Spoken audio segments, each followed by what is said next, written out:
As far as I know, we're the only Māori-owned contact centre in Aotearoa, New Zealand.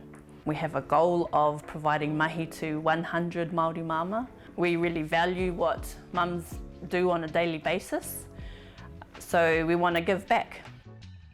The support that we're getting as part of the Capability Uplift program looks like pulling together our capability statement, making that really articulate, helping us put our best foot forward for government agencies to want to work with us.